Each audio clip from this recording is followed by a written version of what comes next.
What if I told you there was a man who outsmarted empires without ever firing a gun? That's right. Before your eyes is not a person from the mighty United States nor from a great connection. This is an Asian person from a small country called Vietnam. Today, I will tell you about a genius in history, changing the country's mission with just diplomacy from this small country. Ho Chi Minh's real name is Nguyen Xuan Khanh. He was born on May 19, 1890 and died on September 2, 1969. He was born and raised in a village. His family had a tradition of revolutionary patriotism, so he became enlightened and followed the revolution. At this time, Vietnam was under French colonial rule, and they plundered all the wealth and food, causing the people to fall into danger and extinction. At this time, young Nguyen Xuan Khanh realized that the country was in danger, so he decided to think of a way to save the country. The countries he traveled to were mainly capitalist countries such as France, England, the United States, and Africa. Many people would wonder how he could have enough money to sustain his trip if he left with nothing. But no one would think that Nguyen Xuan Khanh had to do all kinds of jobs to earn money, such as kitchen assistant, photo developer, ship cleaner. Did not follow the path of his predecessors because they relied on other countries to fight against the powerful France at that time. So Nguyen Xuan Khanh decided to leave his homeland to go to the countries that occupied him to carry out revolutionary activities. In the 1920s, a young Vietnamese man walked the crowded boulevards of Paris not as a tourist, but as a seeker. His name at that time was Nguyen A Quoc. He worked days in kitchens, swept streets, and spent his nights in libraries, cafes, and political circles. He had witnessed the riches of France, but also its hypocrisy. The nation that preached liberty, equality, fraternity ruled his homeland with an iron fist, through newspapers, books, and heated debates in working-class CFS. He immersed himself in political philosophy, especially Marxism-Leninism. He saw in it a roadmap not just for revolution, but for freedom, not for power, not for revenge, but for independence. In 1919, Nguyen IQUC submitted a petition to the leaders of the Versailles Peace Conference. His request? Recognition of basic civil rights for the Vietnamese people. It was ignored. That silence spoke louder than words. It told him that freedom would not be granted. It would have to be won. He became a founding member of the French Communist Party. But his heart never left Vietnam. Over the next decade, he traveled in secret Moscow, Hong Kong, Bangkok, Shanghai, studying, organizing, and planting seeds for a movement back home. He was arrested, jailed, hunted, but never broken. In one of his secret letters, he wrote, "I would rather sacrifice everything than lose my country, than become a slave." This was not a man who sought war. This was a man who was preparing for a liberated nation. As World War II raged across Europe and the Pacific, a quieter battle unfolded deep in the jungles of Southeast Asia. Japan had invaded Indochina. The French colonial rulers were humiliated, reduced to puppets under the Vichy regime. The people of Vietnam were caught between two foreign masters, starving, voiceless, broken. But in the shadows, a movement was growing. In 1941, after decades abroad, Nguyen IQUC returned home. But now, he took a new name, Ho Chi Minh, he who enlightens. Hidden in a bamboo hut near the Chinese border, he founded the Viet Minh, a broad coalition with one goal: national independence. They had no tanks, no air force, but they had something stronger: conviction.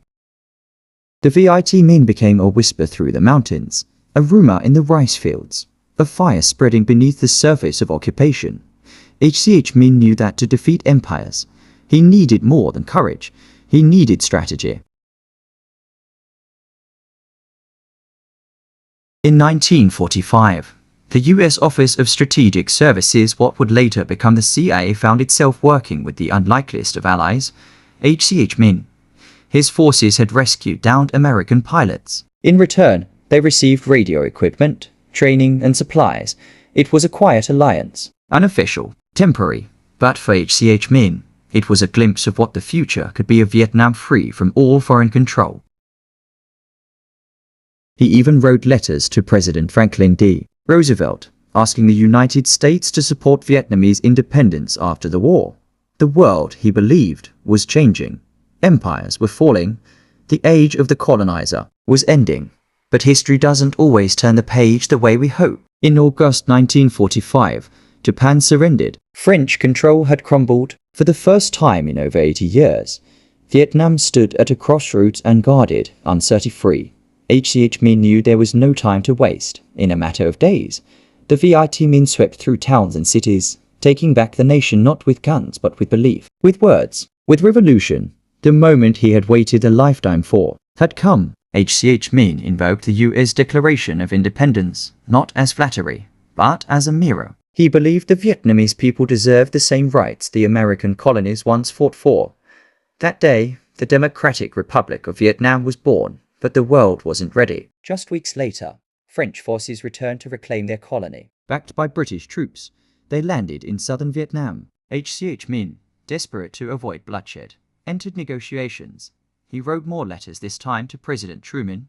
He asked again for American support, for recognition, for peace, but Truman never replied. Talks failed. Promises crumbled. By 1946, war had begun. Vietnamese guerrillas armed with passion and makeshift rifles faced one of the world's most powerful colonial armies. The First Indochina War had begun.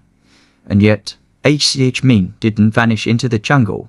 He became a symbol, a poet in battle. He lived simply, ate what his soldiers ate, slept where they slept. He wrote poems, taught lessons, and crafted strategies that wove together ideology, diplomacy, and guerrilla warfare. The war raged for 8 long years. It drained France. It galvanized a nation, and through it all, Ho Chi Minh remained a quiet constant, not shouting orders but guiding a revolution. He once said, "Remember, the storm is a good opportunity for the pine and the cypress to show their strength." Vietnam was in a storm, and he was the pine. In 1954, the impossible happened. The French fortress of Dien Bien Phu fell. After nearly a century of colonial rule, Vietnam had broken its chains, at least in the north. But independence came at a cost. Division. At the Geneva Conference, the country was split into North and South temporarily, they said. Ho Chi Minh didn't live to see his homeland fully reunified, but he never stopped believing in it.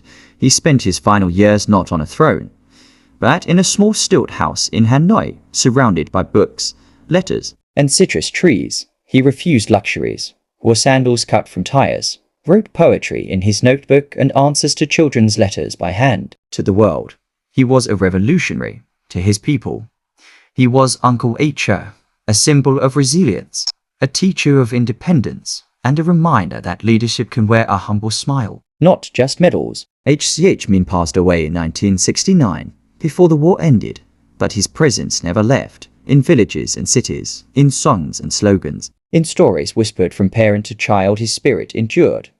Not as a myth, but as a man who gave everything for a dream where Vietnam would walk its own path and stand, finally, on its own feet.